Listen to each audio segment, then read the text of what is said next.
começar mais um Geografia na Quarentena.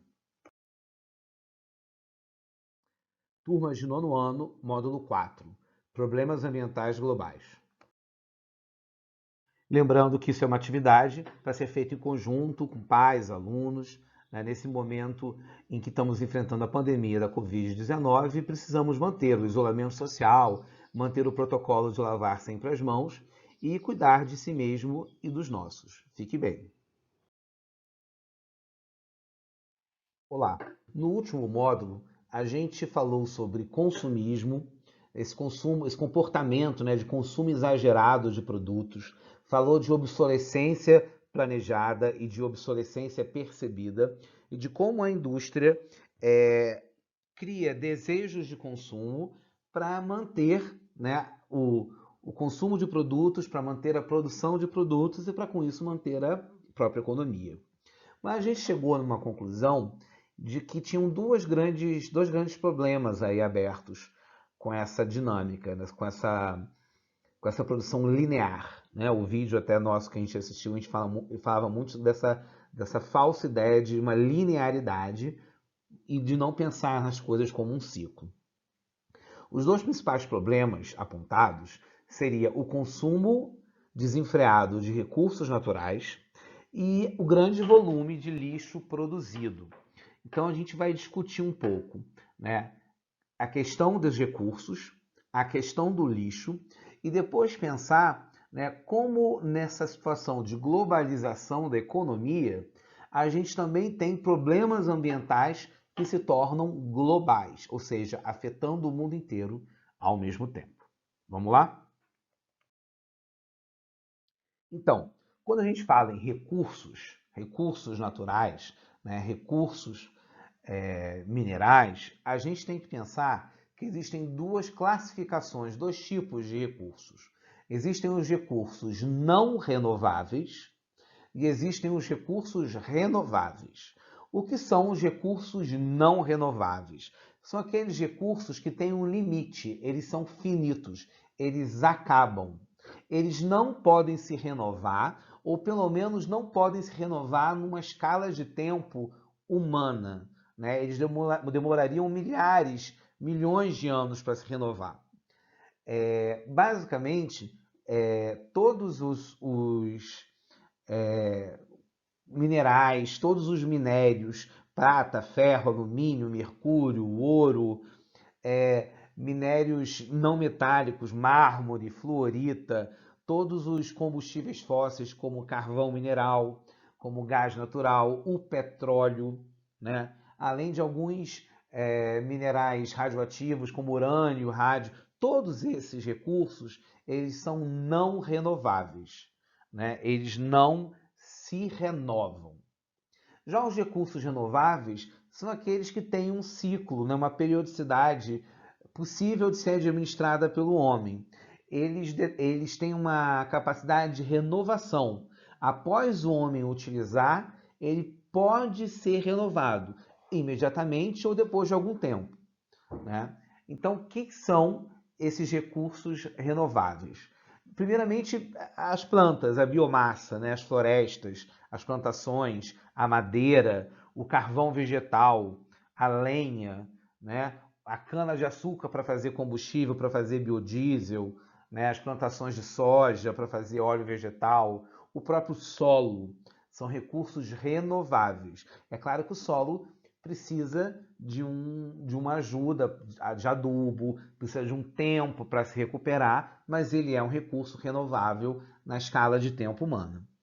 Além disso, são recursos renováveis a água, tanto a água enquanto substância, como o movimento, né, a circulação da água para construir usinas hidrelétricas, o vento para construir turbinas e usinas eólicas, produzir energia a partir do vento, dos moinhos, enfim, e o próprio sol, a energia solar, a luz do sol, né, também é um recurso renovável. Bom, e como a gente pode substituir o uso de recursos não renováveis por recursos renováveis, né? Para a gente fazer essa substituição, a gente tem que pensar numa série de coisas, como custo, a oferta desse recurso, a disponibilidade, sem contar que existe uma pressão de alguns produtores de recursos estratégicos não renováveis, como petróleo, por exemplo, que tentam boicotar um pouco o desenvolvimento de pesquisas para substituição do petróleo por recursos renováveis. Enfim, vamos pensar da seguinte maneira: olha, o petróleo é fundamental para uma série de coisas, né? Ele gera energia, o principal uso do petróleo é a geração de energia, ele também é fundamental para a produção de plásticos e borrachas, isopores, e para a fabricação de combustíveis automotivos, enfim, combustíveis dos mais variados. Como a gente pode fazer isso com recursos renováveis? Bom, a gente pode usar biopolímeros para fabricar plásticos, que é o plástico biodegradável, né? Plástico feito a partir de fermentação de determinadas plantas. Isso já existe há uns mais de 20 anos plásticos biodegradáveis, porém extremamente caros. Recentemente, alguns plásticos biodegradáveis chegam a ter um preço mais competitivo, sobretudo plásticos flexíveis, tipo sacolas plásticas mesmo. Já existem sacolas plásticas biodegradáveis. Para a geração de energia, existe uma quantidade muito grande de alternativas. A usina eólica, que é do vento, a usina solar, as próprias hidrelétricas, né? A gente tem, no Brasil, a principal fonte de energia elétrica vem da hidrelétrica, que é uma energia limpa, é um recurso renovável. O problema é que o Brasil optou, na década de 70, né, desde a década de 70, com a ditadura militar, a fazer grandes hidrelétricas, e aí as obras das grandes hidrelétricas têm um impacto ambiental muito grande na natureza. O mais indicado hoje é fazer mais hidrelétrica, porém menores. E aí você tem menos perda de energia e menos impacto ambiental. E o que o Brasil fez nas últimas décadas foi o contrário. Ele abriu mão de pequenas hidrelétricas. Friburgo, por exemplo, uma cidade que tinha uma pequenina usina hidrelétrica e que está desativada, e passou a usar grandes usinas hidrelétricas como Itaipu, Serra da Mesa, usinas gigantescas. Mas ainda assim é um recurso não renovável, ainda assim é muito melhor do que usar o petróleo para gerar energia elétrica. O petróleo é usado para combustíveis, o diesel, a gasolina, o querosene de avião, enfim. E existe os combustíveis alternativos, que é o álcool, né, o etanol dos automóveis, né, e o biodiesel, que já é usado também para ônibus, e não sei se chega a ter caminhão que se utiliza de biodiesel, então já são alternativas. Inclusive, a primeira alternativa de combustível renovável do mundo, ela foi uma tecnologia brasileira, né? O combustível álcool, ele é uma invenção do Brasil. Tá? Bom, e quanto ao lixo que a gente produz, né? Essa quantidade absurda de lixo que a gente produz. Como a gente pode reduzir o impacto produzido por ele, né? Produzido por nós. Na verdade, nós produzimos o impacto. O lixo é o impacto em si. A gente pode fazer como, né? Vamos imaginar que a gente está indo para o mercado. A primeira coisa que a gente pode fazer é reduzir. Por exemplo, reduzir o consumo de embalagens. Em vez de consumir um sabão líquido, um sabão de lavar roupa ou um amaciante naquela embalagem grandona que eles vêm, você pode comprar um refil e você guarda a embalagem do primeiro que você comprou em casa. Muitos produtos de limpeza estão fazendo isso agora, né? E aí você reduz o gasto feito, reduz o gasto, né, do custo do produto e reduz o impacto de gerar mais embalagem, gastar mais petróleo para fazer mais plástico. Então você reduz o consumo, ou pelo menos o consumo de embalagens. Uma outra coisa que a gente pode fazer é reutilizar. Né? Por exemplo, quando a gente consome algum produto que vem em vidro, uma azeitona ou qualquer coisa assim, a gente pode reutilizar o vidro para guardar alimentos, para guardar uma geleia, né? Para guardar restinho de comida na geladeira. O vidro é uma superfície muito mais higiênica do que o plástico, por exemplo. O problema do vidro é que ele é pesado, mas ele é muito útil para armazenar alimento. A casca de ovo a gente pode reutilizar como adubo para as plantas. Então a gente está reutilizando uma coisa, quando a gente reutiliza, deixa de virar lixo. E também a gente pode optar por consumir produtos cuja embalagem ou cuja composição seja reciclada, né? Então a reciclagem é também uma alternativa aí para reduzir esse impacto. Então a gente tem três coisas: reduzir, reutilizar e reciclar. E esses são os três R's do lixo, né? Reduzir, reutilizar e reciclar. Reduzir, como está nessa imagem, consiste em evitar o consumo desnecessário de produtos, a fim de diminuir a quantidade de lixo. É a primeira coisa que a gente tem que fazer. Reduzir consumo. Reduzir o consumo de coisas desnecessárias ou de embalagens desnecessárias, né? Você vai comprar queijo no mercado, você pode trazer seu queijo embalado em um papel que é plastificado, ou você pode trazer ele dentro de uma bandeja de isopor com um plástico por cima. E você chega em casa, a primeira coisa que você faz é jogar a bandeja de isopor fora. Então, a gente pode reduzir o consumo de embalagens, reduzir o consumo de coisas desnecessárias. Reutilizar é dar uma nova utilidade. Então, isso dá para se fazer, né, como eu falei, com os vidros e com uma série de outras coisas. Dar mais um uso. Nossas avós sabem reutilizar como ninguém, né? Lata, pote, se planta coisa, enfim, isso é uma coisa que pareceu quase desaparecer nas últimas décadas e hoje está sendo muito celebrada, até na decoração, enfim, se reutilizar essas coisas. E, por fim, reciclar, né? Só que reciclar, apesar das vezes... O Brasil, por exemplo, é o país que mais recicla alumínio no mundo. Recicla latinhas de alumínio, embora talvez seja o que menos precisasse, porque é um dos maiores produtores de alumínio do planeta também. Enfim, mas é bom bom para o ambiente, para o meio ambiente. Então imagina o seguinte: para eu reciclar, eu gasto energia.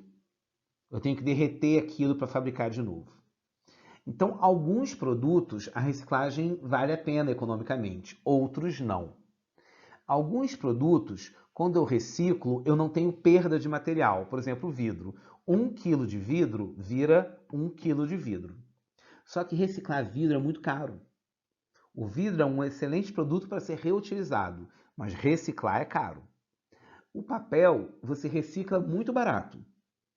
Só que você perde. Se eu tenho 100 quilos de papel e eu vou reciclar, esse 100 quilos de papel vai virar, dependendo do tipo de papel, 50, 40, 70, vai diminuir muito o volume, né? E outros, como os metais, eles são caros para se reciclar, gasta energia. Então a reciclagem é uma coisa boa, porém ela tem que ser pensada porque ela pode ter um gasto. Existe uma reciclagem que não é a ideia de você derreter e produzir aquilo de novo. É quase que uma mistura de reutilizar e reciclar. Por exemplo, quando você usa restos de garrafa PET e você transforma a garrafa PET em uma fibra, num fio, e você consegue transformar isso em tecido. Você consegue transformar isso numa fibra para vassoura, piaçava, ou até para fazer camisetas, né? Então, isso é um exemplo de uma reciclagem com um novo uso. É quase que uma combinação das duas coisas. Isso também é muito interessante. Até porque o plástico, por exemplo, o plástico é um grande vilão da história, porque o plástico, ele quando é reciclado, como o plástico é uma substância porosa, ele não pode ser usado, por exemplo, para embalar alimento. Então, todo plástico que embala alimento, ele não pode ser reciclado. Então, tentar fazer com que o plástico vire uma coisa nova é um grande desafio aí para a gente, e o exemplo da garrafa PET é bem interessante. E agora, daqui para frente, a gente vai começar a ver problemas ambientais globais. Então, com a globalização, os problemas ambientais também se tornam problemas globais. Eu coloquei aqui essas três imagens porque quando eu busquei uma imagem que falasse sobre problemas ambientais globais, eu primeiro encontrei muitas imagens em inglês e encontrei imagens que falavam de muitas questões, como preservação da vida selvagem, poluição atmosférica e tal, mas eu quis tratar, enfim, eu posso falar de vários problemas ambientais globais, mas eu quis escolher alguns para tratar aqui com vocês. tá bom? Então, eu botei essas imagens aí para ilustrar, mas a gente vai ver alguns bem específicos. Bom, e os três principais problemas ambientais que eu estou trazendo para vocês, por serem os mais globais, né, deles, são o aquecimento global, o buraco na camada de ozônio e as chuvas ácidas. O aquecimento global é o aumento da temperatura média do planeta Terra. A gente tem que entender que aquecimento global e efeito estufa são coisas diferentes. O efeito estufa é um processo natural que a gente tem na nossa atmosfera. Ele é fundamental. Sem o efeito estufa não haveria vida na Terra. O efeito estufa, ele ao longo da existência do planeta Terra, houve momentos que esse efeito estufa ficou mais forte e a temperatura aumentou, né, como hoje em dia, como na época dos dinossauros, e momentos que o efeito estufa também reduz e a temperatura também diminui, como as eras do gelo. A gente está no momento do efeito estufa aumentar. Porém, por conta da industrialização, da emissão constante de poluentes, a gente está vendo um aceleramento muito grande desse efeito estufa, uma intensificação muito grande, e por isso a gente chama de aquecimento global. Bom, o buraco na camada de ozônio, na verdade, não é um buraco, mas é um desgaste, né? É um afinamento, a camada de ozônio fica mais fina. Bom, a camada de ozônio é uma camada do gás ozônio, que é o O3, que fica na estratosfera, e o O3 tem a capacidade de filtrar os raios UV, os raios ultravioletas. Ultravioletas são luzes, né? É uma radiação luminosa tão quente que a gente não consegue enxergar com nossos olhos. Ele é ultravioleta, ele é mais quente que o violeta, e por isso a gente não enxerga. E essa camada de ozônio está sendo corroída, está sendo afinada, está se tornando mais fina por conta de alguns gases aerosóis, como o CFC, CTC e outros. Por fim, as chuvas ácidas também são provocadas por conta da poluição de gases na atmosfera, em geral gases óxidos, como SO4, CO2, NO2. Esses gases, as fábricas, sobretudo as indústrias, jogam na atmosfera. Esses gases na atmosfera reagem com a água e produzem ácidos. Então, quando cai a chuva e um pouco desse ácido diluído na água da chuva. Então, a chuva cai com um pH mais ácido. E esse pH ácido vai trazer problemas para a vegetação e até para as construções. Bom, então essa imagem aí é uma imagem que mostra como funciona o efeito estufa. O Sol, né, emite radiação, né, sobretudo sob a forma luminosa. Essa radiação atravessa a atmosfera, parte, apesar dessa foto não mostrar boa parte, ela é filtrada pela atmosfera, o ozônio é um dos responsáveis por isso. A luz que chega na superfície da Terra aquece a superfície. E aí é a superfície que vai aquecer o ar. A luz não aquece o ar. A luz do Sol aquece a Terra. A Terra libera calor e esse calor vai esquentando o ar. É por isso, gente, a gente tem várias situações que a gente pode perceber isso. Vamos lá. Quando a gente está num lugar muito quente, no verão, num lugar que seja realmente quente, tem asfalto, Bangu, Maracanã, não sei se alguém já foi numa área central do Rio de Janeiro, ou mesmo um bairro aqui de Teresópolis, mas que tenha muito concreto, pouca vegetação, a gente sente literalmente o calor subindo, né? Parece que o calor sobe do chão. Por quê? Porque o sol está aquecendo o chão, está aquecendo o piso, o asfalto, o concreto, e essa superfície está liberando calor. Esse calor é liberado na forma infravermelha. Esse infravermelho, ele é menos quente que a luz, ele está abaixo do vermelho. Ultravioleta está acima do violeta, infravermelho está abaixo do vermelho. E é por isso que a gente não enxerga nenhum nem outro, tá? Porque a gente enxerga do vermelho ao violeta. O que é mais quente que o violeta e o que é mais frio que o vermelho, a gente não consegue enxergar. Pois bem, esse calor que é liberado pela superfície da Terra, ele vai subindo, chega na camada de nuvens, na atmosfera, nos gases que compõem essa atmosfera. E, embora parte do calor escape para o espaço, uma outra parte é retida, fica presa nessa atmosfera, volta novamente e produz como se fosse uma estufa. Uma estufa, gente, de planta, vocês já devem ter visto na televisão, em filme, é exatamente isso. É uma casa de vidro em que o vidro deixa o sol entrar, mas não deixa o calor sair.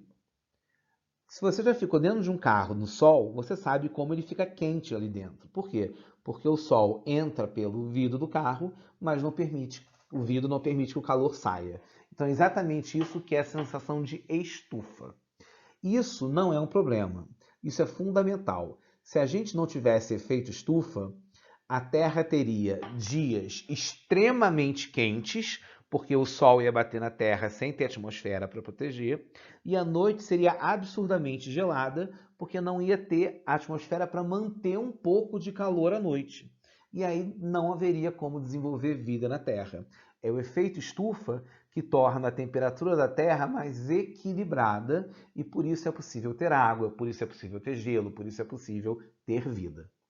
O efeito estufa é fundamental. Bom, o efeito estufa é fundamental, mas o agravamento dele não. O que acontece? A gente sabe que no último século, a temperatura média da Terra aumenta ano após ano, por causa do agravamento do efeito estufa, porque eu tenho mais gases na atmosfera, mais poluentes na atmosfera, e esses poluentes, eles fazem com que cada vez mais calor fique preso na atmosfera e menos calor seja liberado para o espaço. Então, com isso, as temperaturas médias aumentam. E aí, uma das coisas que pode acontecer com isso, além das mudanças climáticas, como mudanças no clima, de mudança no período de furacões, de tempestades, correntes marítimas, eu tenho o derretimento das calotas polares. Então, cada vez mais eu tenho o gelo, tanto das calotas. O que são calotas polares?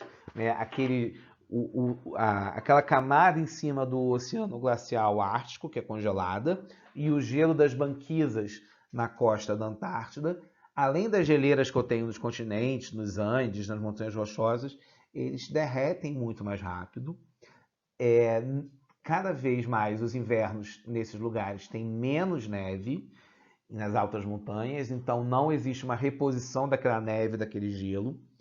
E aí eu tenho o risco do aumento do nível do mar, porque eu tenho mais água que estava armazenada na forma de gelo, está virando água, está escorrendo para os rios até os oceanos. E alguns países que são insulares, né, países que são ilhas do Pacífico, têm o risco real de desaparecer, porque estão praticamente que inteiramente no nível do mar. E se o nível do mar sobe 10 metros, os países praticamente deixam de existir. Né? Então, isso é um problema real aí, o aumento do nível do mar. Sem contar que a maior parte da população do mundo vive próximo ao mar. Né? Vive em áreas de até 100 metros, de 200 metros de altitude. Então, são áreas facilmente afetadas pelo aquecimento global. Bom, então vamos para o buraco na camada de ozônio. Essa primeira imagem aí, a imagem que tem um esqueminha, com uma cidadezinha, repara, quando o azul tá, essa linha azul é a camada de ozônio. Primeiro, esse azul está mais escuro. Então, das 4 setinhas de radiação que o Sol emite, 3 estão sendo seguradas pela camada de ozônio. Só que a cidade está emitindo, as cidadezinhas, o planeta ali embaixo, está emitindo esse CFC. CFC é o aerosol mais conhecido, mas existem outros. O que são aerosóis? Aerosóis são substâncias que não são gases, elas são partículas sólidas, só que são micropartículas sólidas. Elas são muito leves, então elas conseguem subir na atmosfera com uma rapidez muito grande. E alcançam aí a camada de ozônio e dissolvem parte dessa camada de ozônio. Para você ter uma ideia, na natureza, pouquíssimas coisas produzem aerosóis. Erupções vulcânicas, por exemplo, emitem aerosóis. Mas repara, você não tem vulcões entrando em erupção em toda esquina o tempo inteiro. A gente produz muito CFC na indústria química e em alguns aparelhos de refrigeração mais antigos ainda emitem aerosóis, geladeiras e ar-condicionados mais antigos ainda fazem isso. E, enfim, o CFC, né, os aerosóis dissolvem a camada de ozônio. E aí, quando você vê essa mesma imagem na direita, das 4 setinhas de radiação do Sol, de radiação ultravioleta, apenas uma está sendo segura pela camada de ozônio. E repara que a famíliazinha ali da imagem está usando uma barraquinha de praia. Bom, o que a gente tem para falar disso? Eu tenho 43 anos, né? Agora que estou gravando isso para vocês. Quando eu era criança, a gente tinha o hábito de ficar na praia e a gente não sentia o sol, mesmo em dias muito quentes, queimar tanto a pele como queima hoje. Quando a gente pega muito sol hoje em dia, e mesmo quando a gente pega muito sol, a gente está sentindo que está pegando muito sol e sai da praia. Quando a gente sai da praia, a gente ainda está com o corpo muito quente. Porque é exatamente isso que é a ultravioleta, é uma radiação. É um calor que foi absorvido pelo nosso corpo e a gente demora para conseguir eliminar esse calor. Quando você vai na praia e pega muito sol num dia, às vezes está de noite, já está de noite há muito tempo e você sente o calor saindo do teu corpo. Porque justamente a quantidade de ultravioleta que a gente recebe hoje é muito maior do que recebia há 3, 4 décadas atrás, e por isso que a gente tem que ter um cuidado muito grande com câncer de pele, com proteção, com protetor solar, porque isso é uma coisa realmente séria. Essa imagem que está à direita, essas cores aí indicam, em geral, quando se tem, né, se fala de buraco na camada de ozônio, se usa essas cores, e as áreas azuladas são as áreas em que a camada de ozônio é menor. Bom, em geral, esses buracos, por isso é chamado de buraco, né, porque são determinadas áreas em que o desgaste é maior. Em geral, isso está no Polo Norte e no Polo Sul. Por quê?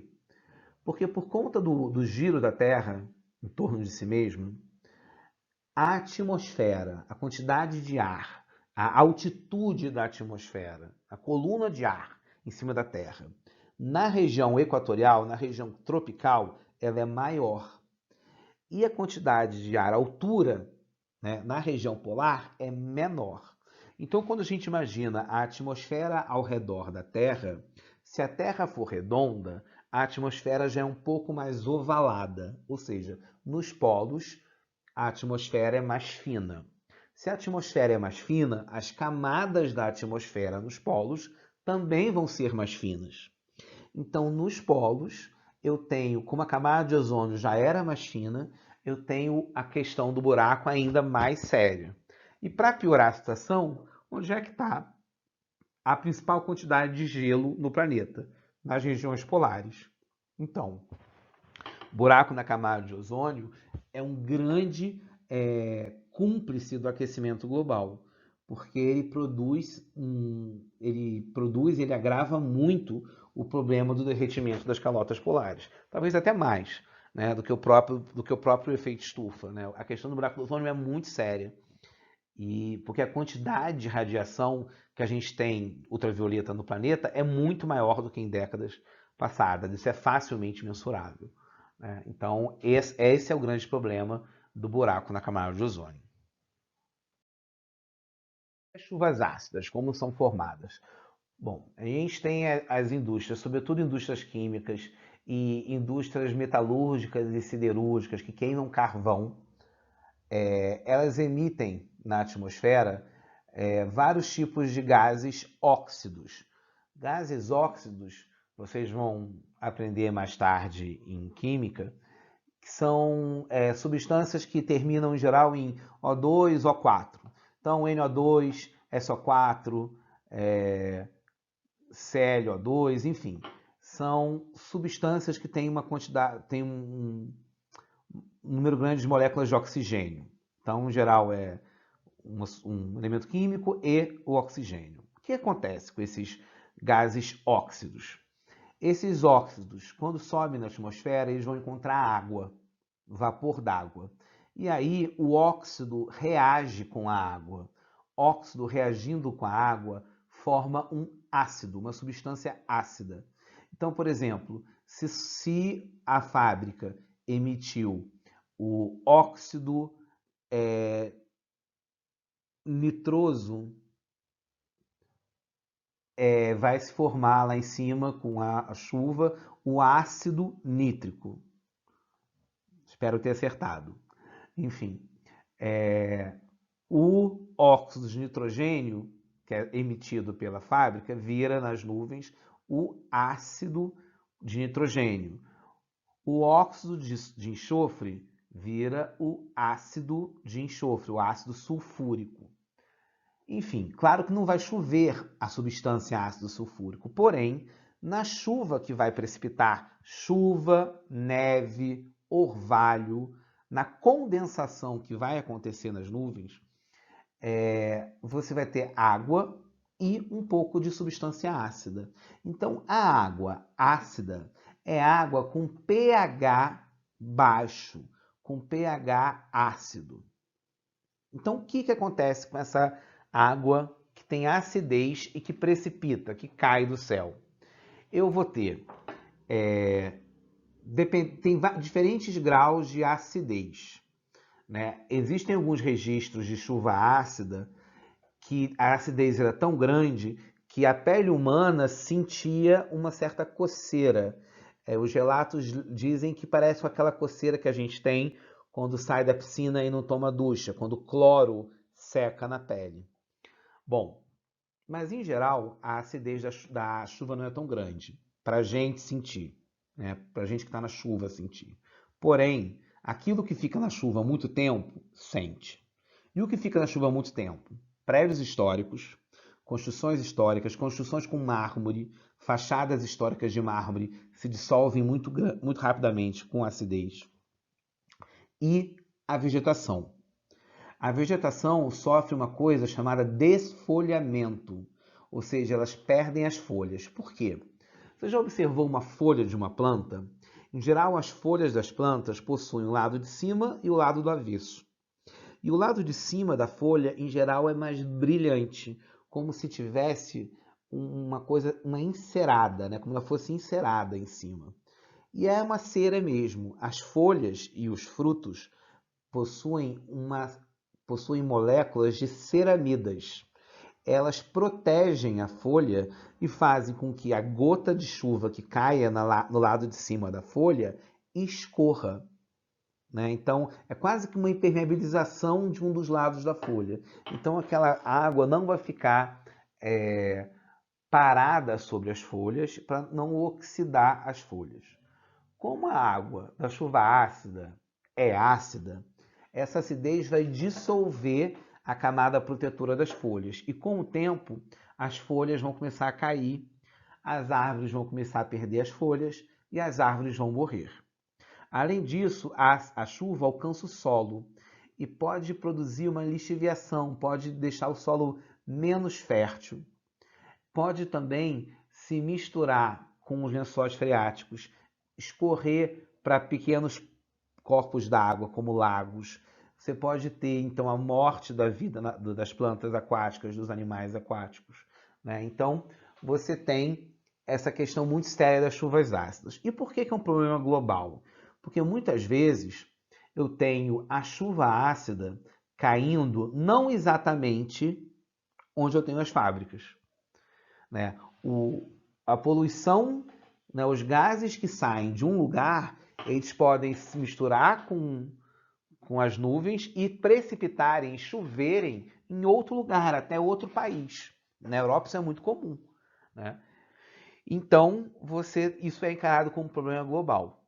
Né? Porque eu tenho regiões em que eu tenho uma precipitação de chuva ácida muito forte. Né?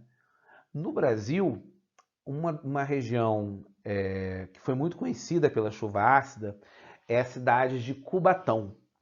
Cubatão é uma cidade que fica ali entre São Paulo e Santos, em que tem muitas refinarias, tinha um forte parque industrial. Na década de 80, você não tinha leis ambientais, então a quantidade de poluentes era muito grande. e você teve em Cubatão a morte de praticamente toda uma região de serra, porque você subia em Cubatão a serra para chegar em São Paulo, como se estivesse subindo do Rio para Teresópolis, né? O Rio seria Santos, São Paulo seria Teresópolis e a serra ali em Guapimirim seria Cubatão. E aí você teve toda a morte de uma vegetação que demorou décadas para se recuperar, hoje em dia é uma área florestada. Então, a chuva ácida é um problema muito sério para as vegetações, tá bom? A gente tem alguns outros problemas que a gente pode também trabalhar como problemas ambientais globais. É porque eles são problemas ambientais locais, são pontuais. Só que eles acontecem e se repetem globalmente no mundo inteiro. E eu vou falar bem rapidamente. A gente tem inversão térmica. O que é inversão térmica?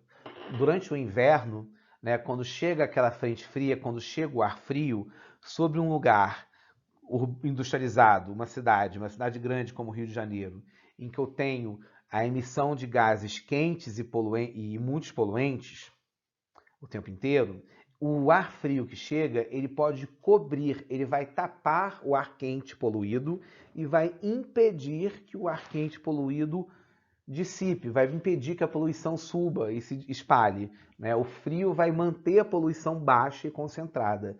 E aí eu vou ter um nevoeiro. Isso é muito comum quando você passa na ponte de Niterói, durante o inverno, você vê aquela inversão térmica no Rio de Janeiro. E às vezes as tardes são muito quentes, porque o calor não se dissipa, não se espalha, né? Então isso é inversão térmica. No inverno você tem o calor porque você não conseguiu espalhar o aquecimento ali ao longo do dia. Você também tem a ilha de calor, que é uma coisa bem lógica de se perceber, que os centros urbanos, por causa da quantidade de concreto, asfalto, vidro, acabam tendo temperaturas médias maiores que os subúrbios e do que as áreas rurais em torno. E eu também tenho o esgotamento dos recursos hídricos, né? Porque eu vou ter um consumo cada vez mais maior de água e eu vou ter também a contaminação das águas dos rios e do lençol freático pelo lixo, pelo esgoto, né? Que também é um outro problema que acontece no mundo inteiro. Bom, gente, e para terminar, eu trago aqui mais um exemplo de mapas mentais. Eu estou gostando muito de trazer esses exemplos para vocês. Eu acho que uma boa sugestão de como estudar. Imagina que você está preparando uma cola para uma prova muito bem desenhada, com muitas setinhas, bem coloridas. É uma forma muito boa de sistematizar o conteúdo e eu recomendo que vocês façam isso. Eu espero que vocês tenham gostado. Lembra sempre que se você pode tiver qualquer dúvida, você pode fazer a pergunta aí nos comentários. Se você quiser curtir, se você gostou da videoaula, você pode curtir aí.